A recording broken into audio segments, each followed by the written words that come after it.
आज सतगुरुवार के वरदानी दिवस की आपको ढेर सारी शुभकामनाएं। ओम शांति। 27 जून 2024 के ईश्वरीय महावाक्य। पहले एक नज़र मुरली के मुख्य पॉइंट्स पर। बाबा ने कहा, अब वैकुंठ बिल्कुल नज़दीक आ गया है। जितना तुम ज्ञान योग में मजबूत होते जाएंगे, उतना हर एक बात तुम्हें नज़दीक देखने में आएगी। वहाँ क्या रस्म रिवाज होगी, यह भी तुम जानते जाएंगे। लेकिन यह सब देखेंगे वही जो लास्ट तक रहेंगे। इसमें आयु बढ़ाने के लिए चाहिए योग बल। जो पहले ही चले गए हैं, उनका चिंतन नहीं करना चाहिए। ड्रामा का पार्ट यही था, बाप का परिचय देकर तुम्हें सबको अज्ञान नींद से जगाना है। जितना सर्विस करेंगे और जितना बाप को याद करेंगे, वह याद जमती रहेगी।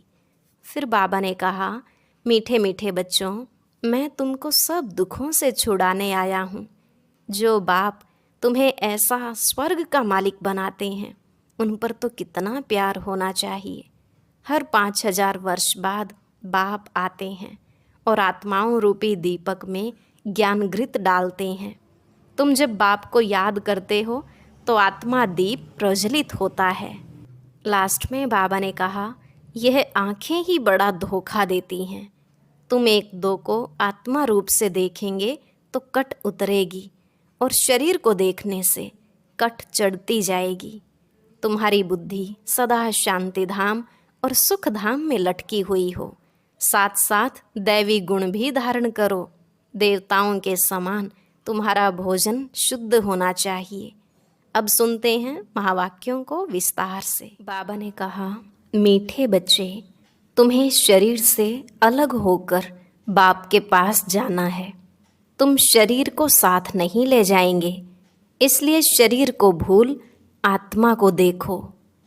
प्रश्न, तुम बच्चे अपनी आयु को योग बल से बढ़ाने का पुरुषार्थ क्यों करते हो? उत्तर, क्योंकि तुम्हारी दिल होती है कि हम बाप द्वारा सब कुछ इस जन्म में जान जाएं, बाप द्वारा सब कुछ सुन लें। इसलिए तुम योग बल से अपनी आयु को बढ़ाने का पुरुषार्थ करते हो। अभी ही तुम्हें बाप से प्यार मिलता है। ऐसा प्यार फिर सारे कल्प में नहीं मिल सकता। बाकी जो शरीर छोड़कर चले गए, उनके लिए कहेंगे ड्रामा। उनका इतना ही पार्ट था। ओम शांति। बच्चे जन्म जन्मांतर और सत्संगों में गए हैं और यहाँ भी आए हैं। वास्तव में इसको भी सत्संग कहा जाता है। सत्य का संग तारे बच्चों के दिल में आता है।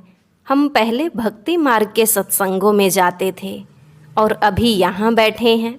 रात दिन का फर्क भासता है। यहाँ पहले पहले तो बाप का प्यार मिलता है, फिर बाप को बच्चों का प्यार मिलता है। अभी इस जन्म में तुम्हारी चेंज हो रही है। तुम बच्चे समझ गए हो, हम आत्मा हैं न कि शरीर। शरीर नहीं कहेगा कि हमारी आत्मा, आत्मा कह सकती है हमारा शरीर। अब बच्चे समझते हैं, जन्म जन्मांतर तो वह साधु संत महात्मा आदि करते आए। आजकल फिर फैशन पड़ा है, साईं बाबा, मेहर बाबा, वह भी सब जिस्मानी हो गए। जिस्मानी प्यार में सुख तो होता ही नहीं है। अभी तुम बच्चों का है रूहानी प्यार। रात दिन का फर्क है। यहाँ तुमको समझ मिलती है, वहाँ तो बिल्कुल बेसमझ हैं। तुम अभी समझते हो, बाबा आकर के हमको पढ़ाते हैं। वह सबका बाप है। मेल अथवा फीमेल सब अपने को आत्मा समझते हैं। बाबा बुलाते भी हैं, हे बच्चों। बच्चे भी रिस्पॉन्स करेंगे। यह है बाप और बच्चों का मेला। बच्चे जानते हैं, यह बाप और बच्चों का, आत्मा और परमात्मा का मेला एक ही बार होता है। बच्चे बाबा बाबा कहते रहेंगे। बाबा अक्षर बहुत मीठा है। बाबा कहने से ही वर्षा याद आएगा। तुम छोटे तो नहीं हो। बाप की समझ बच्चे को जल्दी पड़ती है। बाबा से क्या वर्षा मिलता है, वह छोटा बच्चा तो समझ न सके। यहाँ तुम जानते हो कि हम बाबा के पास आए हैं। बाप कहते हैं, हे बच्चों, तो इसमें सब बच्चे आ गए। सब आत्माएं घर से यहाँ आती हैं पार्ट बजाने। कौन कब पार्ट बजाने आते हैं यह भी बुद्धि में है। सबके सेक्शन अलग अलग हैं जहाँ से आते हैं। फिर पिछाड़ी में सब अपने अपने सेक्शन में जाते हैं। यह भी सब ड्रामा में नोंद है। बाप किसको भेजते नहीं हैं, ऑटोमेटिकली यह ड्रामा बना हुआ है। हर एक अपने अपने धर्म में आते रहते हैं। बुद्ध का धर्म स्थापन हुआ नहीं है तो कोई उस धर्म का आएगा नहीं। पहले पहले सूर्यवंशी चंद्रवंशी ही आते हैं। जो बाप से अच्छी रीति पढ़ते हैं वही नंबरवार सूर्यवंशी चंद्रवंशी में शरीर लेते हैं। वहाँ विकार की तो बात नहीं। योग बल से आत्मा आकर गर्भ में प्रवेश करती है। उससे समझेंगे कि मेरी आत्मा इस शरीर में जाकर प्रवेश करेगी। बूढ़े समझते हैं हमारी आत्मा योग बल से जाकर यह शरीर लेगी। मेरी आत्मा अब पुनर्जन्म लेती है। वह बाप भी समझते हैं हमारे पास बच्चा आया है। बच्चे की आत्मा आ रही है जिसका साक्षात्कार होता है। वह अपने लिए समझते हैं कि हम जाकर दूसरे शरीर में प्रवेश करते हैं। यह भी विचार उठते हैं ना, जरूर वहाँ का कायदा होगा। बच्चा किस आयु में आएगा वहाँ तो सब रेगुलर चलता है ना। वह तो आगे चल महसूस होगा, सब मालूम पड़ेगा। ऐसे तो नहीं 15-20 वर्ष में कोई बच्चा होगा जैसे यहाँ होता है। नहीं, वहाँ आयु 150 वर्ष की होती है। तो बच्चा तब आएगा जब आधा लाइफ से थोड़ा आगे होंगे, उस समय बच्चा आता है।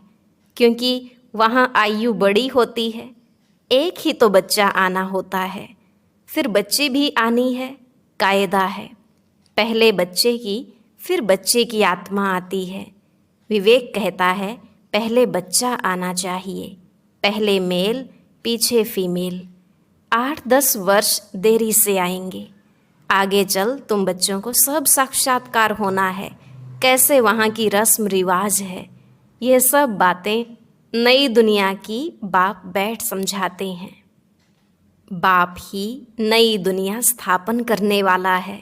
रस्म रिवाज भी जरूर सुनाते जाएंगे, आगे चल बहुत सुनाएंगे और तब साक्षात्कार होते रहेंगे। बच्चे कैसे पैदा होंगे कोई नई बात नहीं। तुम तो ऐसी जगह जाते हो जहाँ कल्प कल्प जाना ही पड़ता है। वैकुंठ तो अब नज़दीक आ गया है। अब तो बिल्कुल नज़दीक ही आकर पहुँचे हो। हर एक बात तुमको नज़दीक देखने आएगी। जितना तुम ज्ञान योग में मजबूत होते जाएंगे, अनेक बार तुमने पार्ट बजाया है, अभी तुमको समझ मिलती है। जो ही तुम साथ ले जाएंगे, वहाँ की क्या रस्म रिवाज होगी सब जान जाएंगे। शुरू में तुमको सब साक्षात्कार हुए थे। उस समय तो अजुन तुम अल्फ बे पढ़ते थे। फिर लास्ट में भी जरूर तुमको साक्षात्कार होने चाहिए। सो बाप बैठ सुनाते हैं। वह सब देखने की चाहना तुमको यहाँ होगी। समझेंगे कहाँ शरीर न छूट जाए, सब कुछ देख कर जाएं। इसमें आयु बढ़ाने के लिए चाहिए योग बल। जो बाप से सब कुछ सुने, सब कुछ देखें। जो पहले से गए उनका चिंतन नहीं करना चाहिए। वह तो ड्रामा का पार्ट है, तकदीर में नहीं था। ज़्यादा बाप से लव लेना, क्योंकि जितना जितना तुम सर्विसेबल बनते हो तो बाप को बहुत बहुत प्यारे लगते हो। जितना सर्विस करते हो, जितना बाप को याद करते हो, वह याद जमती रहेगी। तुमको बहुत मज़ा आएगा। अभी तुम बनते हो ईश्वरीय संतान। बाप कहते हैं तुम आत्माएं हमारे पास थी ना। भक्ति मार्ग में मुक्ति के लिए बहुत परिश्रम करते हैं, जीवन मुक्ति को तो जानते नहीं। यह बहुत लवली ज्ञान है, बहुत लव रहता है। बाप बाप भी है, टीचर भी है, सतगुरु भी है।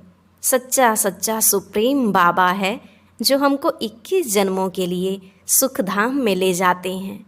आत्मा ही दुखी होती है, सुख दुख आत्मा ही महसूस करती है। कहा भी जाता है पाप आत्मा पुण्य आत्मा। अभी बाप आए हैं हमको सभी दुखों से छुड़ाने। अभी तुम बच्चों को बेहद में जाना है, सब सुखी हो जाएंगे, सारी दुनिया ही सुखी हो जाएगी। ड्रामा में पार्ट है, उनको भी तुम समझ गए हो। तुम कितना खुशी में रहते हो। बाबा आया है हमको स्वर्ग में ले चलने लिए। हम सब आत्माओं को स्वर्ग में ले जाएंगे। बाप धैर्य देते हैं, मीठे मीठे बच्चों, मैं तुमको सब दुखों से दूर करने आया हूँ। तो ऐसे बाप से कितना प्यार होना चाहिए। सभी संबंधों ने तुमको दुख दिया है, यह है ही दुखदाई संतान। तुम दुखी होते हो, दुख की ही बातें सुनते आए हो। अब बाप सब बातें समझा रहे हैं, अनेक बार समझाया है और चक्रवर्ती राजा बनाया है। तो जो बाप हमको ऐसा स्वर्ग का मालिक बनाते हैं, उन पर कितना प्यार होना चाहिए। एक बाप को ही तुम याद करते हो, सिवाय बाप के और कोई से संबंध नहीं। आत्मा को ही समझाया जाता है हम सुप्रीम बाप के बच्चे हैं। अब जैसे हमको रास्ता मिला है, फिर औरों को भी सुख का रास्ता बताना है। तुमको सिर्फ आधा कल्प के लिए ही नहीं, पौना कल्प के लिए सुख मिलता है। तुम पर भी कई कुर्बान जाते हैं, क्योंकि तुम बाप का संदेश बताकर सब दुख दूर कर देते हो। तुम समझते हो इन्हें भी यह नॉलेज सुप्रीम बाप से मिलती है। यह फिर हमको पैगाम देते हैं, हम फिर औरों को पैगाम देंगे। बाप का परिचय देते सब बच्चों को जगाते रहते हैं अज्ञान नींद से। भक्ति को अज्ञान कहा जाता है। ज्ञान और भक्ति अलग अलग है। ज्ञान सागर बाप अब तुम बच्चों को ज्ञान सिखला रहे हैं। तुम्हारे दिल में आता है बाबा हर 5000 वर्ष बाद आकर हमें जगाते हैं। हमारा जो दीवा है उसमें घृत बाकी थोड़ा जाकर रहा है, इसलिए अब फिर ज्ञान घृत डाल दीप जगाते हैं। जब बाप को याद करते हैं तो आत्मा रूपी दीप प्रज्वलित होता है। आत्मा में जो कट चढ़ी हुई है वह उतरेगी बाप की याद से। इसमें ही माया की लड़ाई चलती है। माया घड़ी घड़ी भुला देती है और कट उतारने के बजाय चढ़ती जाती है, बल्कि जितना उतरी थी उससे भी जास्ती चढ़ जाती है। बाप कहते हैं बच्चे मुझे याद करो तो कट उतर जाएगी। इसमें मेहनत है, शरीर की कशिश न हो, देही अभिमानी बनो। हम आत्मा हैं, बाबा के पास शरीर सहित तो जा नहीं सकेंगे, शरीर से अलग होकर ही जाना है। आत्मा को देखने से कट उतरेगी, शरीर को देखने से कट चढ़ती है। कभी चढ़ती कभी उतरती, यह चलता रहता है। कभी नीचे कभी ऊपर, बड़ा नाजुक रास्ता है। यह होते होते पिछाड़ी में कर्मातीत अवस्था को पाते हैं। मुख्य हर बात में आँखें ही धोखा देती हैं, इसलिए शरीर को न देखो। हमारी बुद्धि शांति धाम सुख धाम में लटकी हुई है और दैवी गुण भी धारण करने हैं। भोजन भी शुद्ध खाना है, देवताओं का पवित्र भोजन है। वैष्णव अक्षर विष्णु से निकला है। देवता कभी गंदी चीज़ थोड़े ही खाते होंगे। विष्णु का मंदिर है जिसको नर नारायण भी कहते हैं। अब लक्ष्मी नारायण तो साकारी ठहरे, उनको 4 भुजा होनी नहीं चाहिए, परंतु भक्ति मार्ग में उनको भी 4 भुजा दी हैं। इसको कहा जाता है बेहद का अज्ञान। समझते नहीं कि 4 भुजा वाला कोई मनुष्य तो हो नहीं सकता। सतयुग में 2 भुजा वाले होते हैं। ब्रह्मा को भी 2 भुजाएं हैं। ब्रह्मा की बेटी सरस्वती, उनको फिर मिलाकर 4 भुजा दी हैं। अब सरस्वती कोई ब्रह्मा की स्त्री नहीं है, यह तो प्रजापिता ब्रह्मा की बेटी है। जितने बच्चे एडॉप्ट होते जाते हैं उतनी इनकी भुजाएं बढ़ती जाती हैं। ब्रह्मा की ही 108 भुजाएं कहते हैं, विष्णु व शंकर की नहीं कहेंगे। ब्रह्मा की भुजाएं बहुत हैं। भक्ति मार्ग में तो कुछ समझ नहीं। बाप आकर बच्चों को समझाते हैं। तुम कहते हो बाबा ने आकर हमको समझदार बनाया है। मनुष्य कहते हैं हम शिव के भक्त हैं। अच्छा, तुम शिव को क्या समझते हो? अभी तुम समझते हो शिव बाबा सब आत्माओं का बाप है, इसलिए उनकी पूजा करते हैं। मुख्य बात बाप कहते हैं मामेकम याद करो। तुमने बुलाया भी है, हे पतित पावन आकर हमको पावन बनाओ। सभी पुकारते ही रहते हैं पतित पावन सीताराम। यह भी गाते रहते थे। बाबा को थोड़े ही मालूम था कि बाप स्वयं आकर मेरे में प्रवेश करेंगे। कितना वंडर है, कभी ख्याल में भी नहीं था। पहले तो आश्चर्य खाते थे, यह क्या होता है। मैं किसको देखता हूँ तो बैठे बैठे उनको कशिश होती है, यह क्या होता है। शिव बाबा कशिश करते थे, सामने बैठो तो ध्यान में चले जाते थे। आश्चर्य में पड़ गए, यह क्या है। इन बातों को समझने के लिए फिर एकांत चाहिए। तब वैराग्य आने लगा, कहाँ जाऊँ, अच्छा बनारस जाता हूँ। यह उनकी कशिश थी जो इसको भी कराते थे। इतनी बड़ी कारोबार सब छोड़कर गया। उन बेचारों को क्या पता कि बनारस में क्यों जाते हैं। फिर वहाँ बगीचे में जाकर ठहरा। वहाँ पेंसिल हाथ में उठाकर दीवारों पर चक्र बैठ निकालता था। बाबा क्या कराते थे कुछ पता नहीं पड़ता था। रात को नींद आ जाती थी, समझता था कहाँ उड़ गया हूँ। फिर जैसे नीचे आ जाता था, कुछ पता नहीं क्या हो रहा है। शुरू में कितने साक्षात्कार होते थे। बच्चियाँ बैठे बैठे ध्यान में चली जाती थी। तुमने बहुत कुछ देखा है। तुम कहेंगे जो हमने देखा सो तुमने नहीं देखा। फिर पिछाड़ी में भी बाबा बहुत साक्षात्कार कराएंगे, क्योंकि नज़दीक होते जाएंगे। अच्छा, मीठे मीठे सिकिलधे बच्चों प्रति माता पिता बाप दादा का याद प्यार और गुड मॉर्निंग। रूहानी बाप की रूहानी बच्चों को नमस्ते। रूहानी बच्चों की रूहानी बाप दादा को नमस्ते नमस्ते, गुड मॉर्निंग। शुक्रिया बाबा, शुक्रिया। धारणा के लिए मुख्य सार। पहला पॉइंट, बाप का संदेश सुनाकर सबके दुख दूर करने हैं। सबको सुख का रास्ता बताना है। हदों से निकल बेहद में जाना है। दूसरा, अंत के सब साक्षात्कार करने के लिए तथा बाप के प्यार की पालना लेने के लिए ज्ञान योग में मजबूत बनना है। दूसरों का चिंतन न कर योग बल से अपनी आयु बढ़ानी है। आज का वरदान, अलबेलेपन व अटेंशन के अभिमान को छोड़ बाप की मदद के पात्र बनने वाले सहज पुरुषार्थी भव। अलबेलेपन व अटेंशन के अभिमान को छोड़ बाप की मदद के पात्र बनने वाले सहज पुरुषार्थी भव। बाबा ने कहा, कई बच्चे हिम्मत रखने के बजाय अलबेलेपन के कारण अभिमान में आ जाते हैं कि हम तो सदा पात्र हैं ही, बाप हमें मदद नहीं करेंगे तो किसको करेंगे। इस अभिमान के कारण हिम्मत की विधि को भूल जाते हैं। कईयों में फिर स्वयं पर अटेंशन देने का भी अभिमान रहता, जो मदद से वंचित कर देता है। समझते हैं हमने तो बहुत योग लगा लिया। ज्ञानी योगी तो आत्मा बन गए, सेवा की राजधानी बन गई। इस प्रकार के अभिमान को छोड़ हिम्मत के आधार पर मदद के पात्र बनो तो सहज पुरुषार्थी बन जाएंगे। स्लोगन, जो वेस्ट और नेगेटिव संकल्प चलते हैं उन्हें परिवर्तन कर विश्व कल्याण के कार्य में लगाओ। जो वेस्ट और नेगेटिव संकल्प चलते हैं उन्हें परिवर्तन कर विश्व कल्याण के कार्य में लगाओ। ओम शांति। भक्तों की मनोकामनाएं पूर्ण करने के लिए हर एक ब्राह्मण को अब कौन सी स्थिति बनानी है? जानने के लिए सुनते हैं आज का अव्यक्त ज्ञान मोती।